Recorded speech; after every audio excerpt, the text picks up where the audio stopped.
Judaism. In Judaism, Satan, often called Ha-Satan, is not an evil god or a rebel opposed to God. The term means the accuser or the challenger.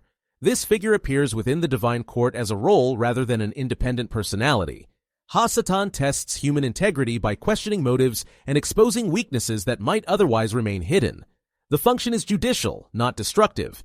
Evil is not framed as a cosmic enemy, but as a moral problem revealed under examination. Temptation exists, but it is permitted rather than unleashed. Responsibility remains fully human. People fail because of their own choices, not because they are overpowered by a hostile force. This understanding preserves divine sovereignty while allowing moral accountability.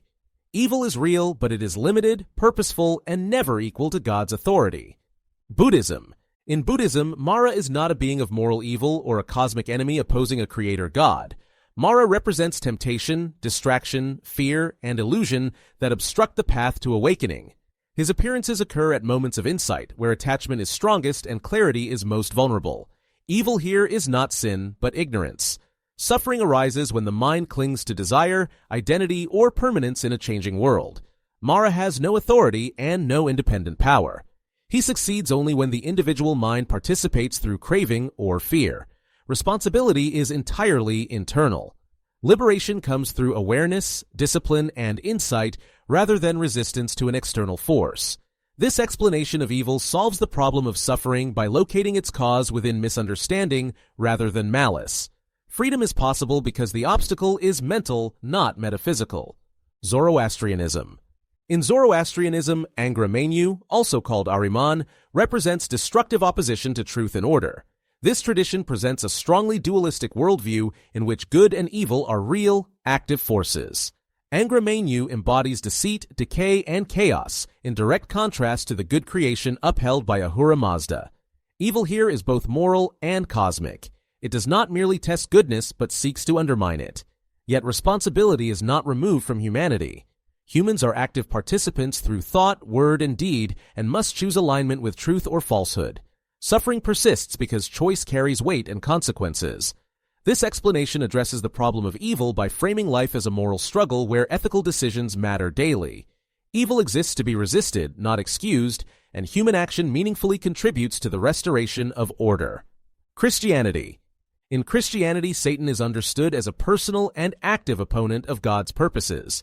Unlike the Jewish accuser, Satan is portrayed as a rebel who stands outside obedience and seeks to undermine trust in God.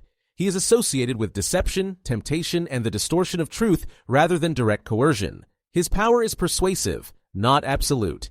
He cannot force moral failure, only invite it through misdirection and false promises. Moral evil is central in this framework. Sin occurs when humans align themselves with falsehood instead of truth.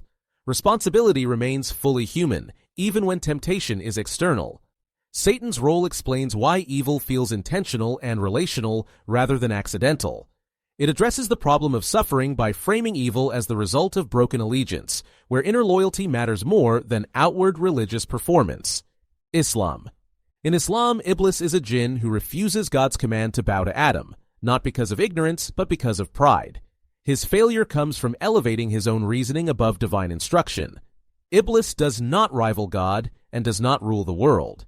His role is limited to whispering temptation, encouraging arrogance, despair, and false justification. Moral evil here begins internally before any outward action occurs. Iblis cannot compel behavior. He can only suggest and invite. Responsibility remains entirely human, and accountability is never transferred to the tempter.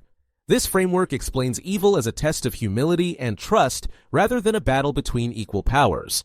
Suffering arises when pride overrides obedience and when desire replaces remembrance. The figure of Iblis preserves God's absolute unity while explaining temptation without weakening moral responsibility. Hinduism. In Hindu traditions, the Asuras are not a single devil figure, but a class of powerful beings who oppose cosmic order when driven by pride and imbalance. They often seek control, dominance, or immortality without regard for dharma, the moral and cosmic order that sustains harmony. Evil here is not absolute or permanent. Many Asuras possess intelligence and strength, but lack restraint and wisdom. Their conflict with the gods reflects imbalance rather than pure corruption. Responsibility is shared across realms. asuras choose arrogance, and humans choose whether to imitate their excess or align with duty.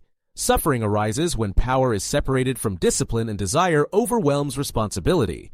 This explanation of evil addresses disorder by emphasizing balance, restraint, and ethical alignment rather than permanent opposition between good and evil.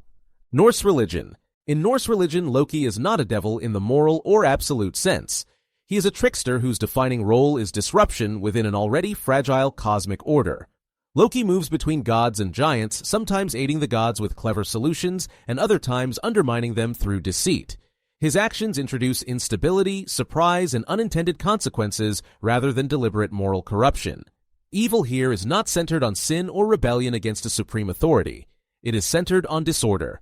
Responsibility does not rest on Loki alone. The gods choose to tolerate him, benefit from his intelligence, and ignore repeated warnings about his volatility. When catastrophe follows, it arises from broken trust and neglected boundaries. This view explains suffering as the result of instability within relationships and systems, not the work of a single corrupting enemy. Ancient Egyptian religion. In ancient Egyptian religion, Apep, also known as Apophis, represents chaos rather than moral evil. Apep is a primordial serpent who threatens the ordered structure of the cosmos each night as the sun god travels through the underworld. He does not tempt humans or corrupt behavior. His role is cosmic opposition, pressing constantly against stability, light, and continuity. Evil here is not sin or rebellion, but the danger of collapse into disorder and non-existence. Responsibility is not individual in a moral sense, but communal and cosmic.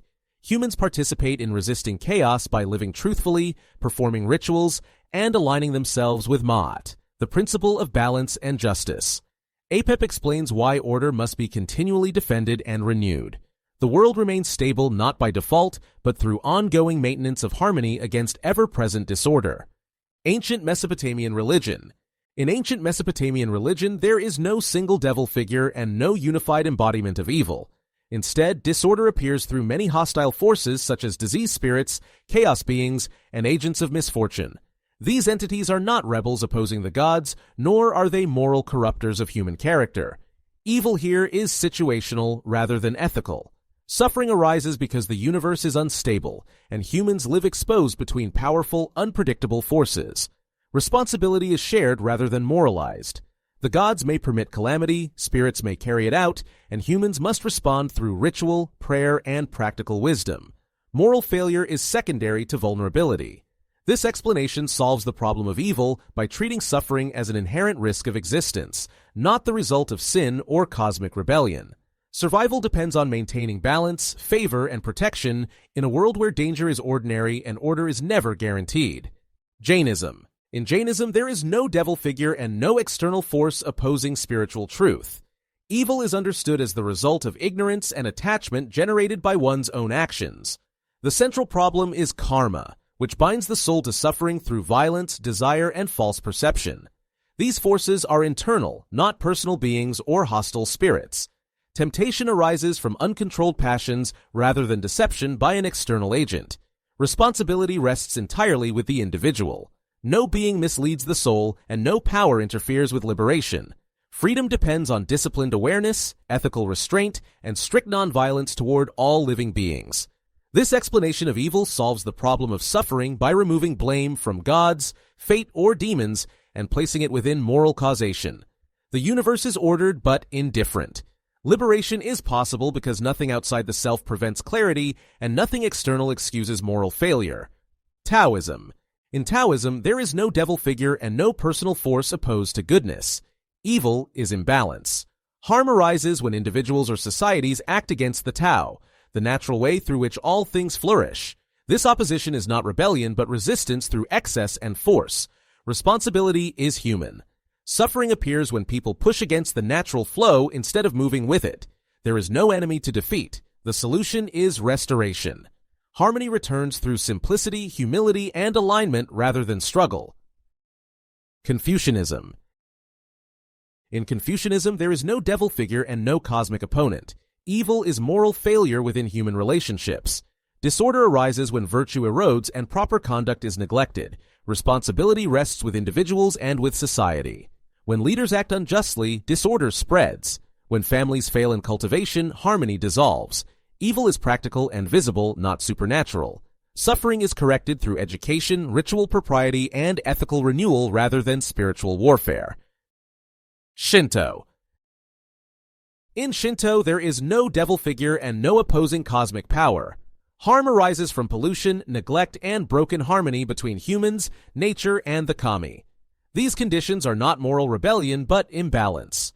Responsibility is communal. Restoration comes through purification, sincerity, and care. Evil is not a presence, but a condition. Order returns through attentiveness and respect. When harmony is restored, harm recedes without confrontation or condemnation. Across these traditions, what is often called a devil serves different purposes. In some religions, it is a moral opponent. In others, it is chaos, imbalance, ignorance, or human failure. Sometimes it is personified. Sometimes it is not. What unites these views is a shared question about why order breaks down and how responsibility is understood.